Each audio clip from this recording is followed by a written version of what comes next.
Assalamualaikum warahmatullahi wabarakatuh. Selamat siang mahasiswa sekalian. Hari ini adalah tutorial yang pertama. Tadi secara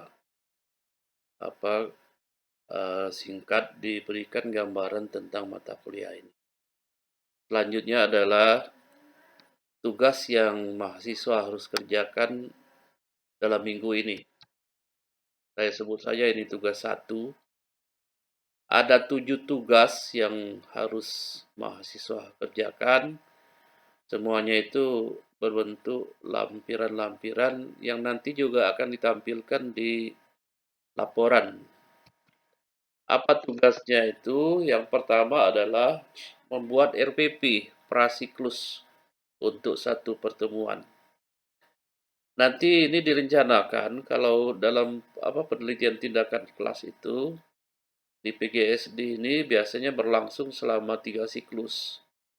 3 siklus itu ada orang menyebutnya siklus 0. Kalau saya cenderung menyebutnya prasiklus, ya. Kemudian lagi siklus 1, siklus 2.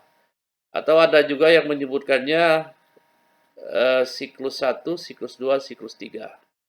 Kita samakan saja untuk kelas kita sebut saja prasiklus. Jadi membuat RPP prasiklus, ya. Nanti pedomannya ada, ya. RPP itu bisa menjadi contoh, ini saya berikan. RPP ini yang paling umum, ya, yang kita gunakan, ya. Rencana pelaksanaan pembelajaran. Kemudian lagi bagian A itu kompetensi inti, ya. Kemudian lagi yang B kompetensi dasar. Karena yang kita ajarkan ini, yang kita lakukan penelitian ini hanya satu mata pelajaran, maka pilih saja salah satu, ya. Tidak menggunakan RPP tematik. Misalnya kita pilih kompetensi dasarnya bahasa Indonesia. Ada 2 itu, ya.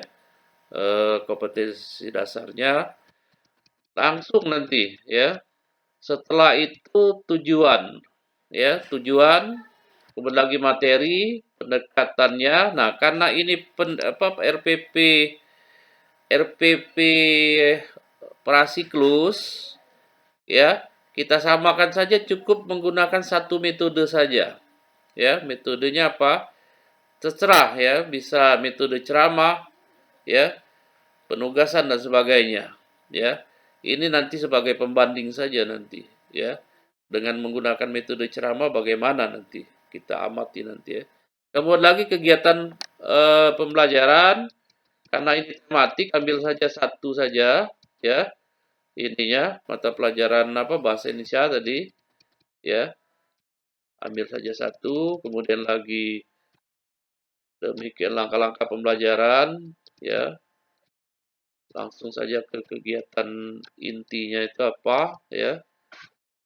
Singkat saja. Kemudian lagi sumber media, ya. Kemudian lagi penilaian. Nilainya juga dijelaskan, ya. Kemudian lagi, ya, identitas guru yang mengajar dengan kepala sekolahnya. Saya kira ini untuk RPP. Kemudian lagi tugas berikutnya, yaitu membuat jadwal praktek perbaikan pembelajaran. Nah, ini, ya, terdiri dari nomor, nama, kemudian lagi NIM, kelas tempat yang ngajar, alamat, ya, dan sebagainya. Kemudian lagi mata pelajaran apa yang diajarkan, prasiklusnya kapan, siklus 1 kapan, rencanakan, ya. Kemudian lagi siklus 2 kapan, kemudian lagi penilai 1 dan penilai 2 yang terdiri dari NIP, ya, nama, NIP, golongan, NPWP, nomor HP dan sebagainya. Ini tugas yang kedua, ya. Tugas yang ketiga adalah jurnal bimbingan supervisor. Ini ada di buku modul itu, ya.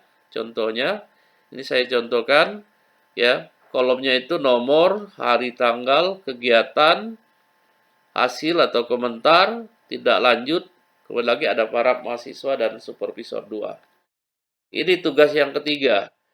Tugas yang keempat adalah membuat ya kesediaan sebagai supervisor 2. Lihat di modul itu ada lampiran 1 ya.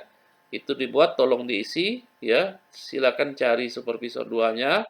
Kemudian lagi lampiran yang berikutnya juga tugas kelima yaitu membuat surat pernyataan kesediaan sebagai supervisor 2. Itu juga ada di modul, bisa dilihat nanti. Tugas yang keenam adalah membuat contoh lembar pengamatan terhadap kinerja guru. Nah, ini ya. Saya jelaskan sedikit di sini apa yang ditulis.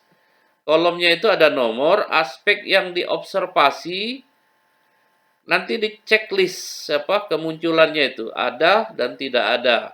Ini dari mana melihatnya? Langsung ambil copy paste saja dari RPP itu, langkah-langkah pembelajaran.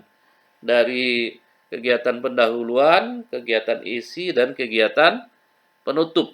Ya, jadi copy paste saja kalau sudah dibuat nanti. Ini sebagai apa? Sebagai bahan bagi kita, ya. Ada tidaknya itu setelah itu kolom terakhir itu diberi komentar, ya. Ini tugas yang keenam. Tugas yang terakhir yaitu membuat format perencanaan perbaikan pembelajaran. Nah, ini sudah masuk kepada mencari permasalahan-permasalahan. Yang pertama adalah fakta data pembelajaran yang terjadi di kelas. Ya, bagaimana? Apa ada semacam permasalahan yang dijumpai? Ya, dituliskan fakta-faktanya itu kan? Ya, apa misalnya fakta? Apa siswa kurang bersemangat ketika kita mengajar? Ya, kurang perhatian. Ya, hasil pekerjaan siswa di bawah KKM. Jadi data-data itu dituliskan, fakta datanya itu. Kemudian lagi kita identifikasi apa penyebabnya itu. Ya, penyebabnya itu. Ya, pembelajaran kurang menarik mungkin ya, atau media yang digunakan guru kurang bisa menyampaikan informasi ya. Nah, kemudian lagi analisis permasalahannya itu. Ya, setelah identifikasi, analisis permasalahan mengapa itu terjadi ya. Mengapa siswa kurang tertarik tadi? Mungkin medianya yang kurang menarik ya. Nah, yang keempat adalah alternatif prioritas pemecahan masalah. Alternatifnya apa? Ya, apakah menggunakan media, apakah menggunakan model pembelajaran, atau apa yang bisa kita masukkan sebagai alternatif pemecahan masalah. Dan terakhir adalah rumusan masalah. Nah, rumusan masalah ini biasanya dibuat dalam bentuk pertanyaan. Ya, pertanyaan. Ya, apakah misalnya media gambar dapat meningkatkan keterampilan membaca siswa kelas 4 ya, SD titik-titik, kecamatan titik-titik, nah seperti itu. Jadi sudah mengarah kepada permasalahan dalam bentuk pertanyaan. Nah, ini ya yang harus dikerjakan. Jadi saya ulangi lagi ada 7 ya. Membuat RPP, membuat jadwal praktik perbaikan pembelajaran, kemudian lagi jurnal bimbingan supervisor ya, surat kesediaan sebagai supervisor, surat kesediaan sebagai penilai 1 dalam penyelenggaraan PKP, lembar observasi refleksi, dan terakhir adalah format perencanaan perbaikan pembelajaran. Tugas ini nanti dikumpul di LMS ya, di LMS aplikasi yang sudah kalian punyai ya, karena kita bisa berdiskusi di situ nanti.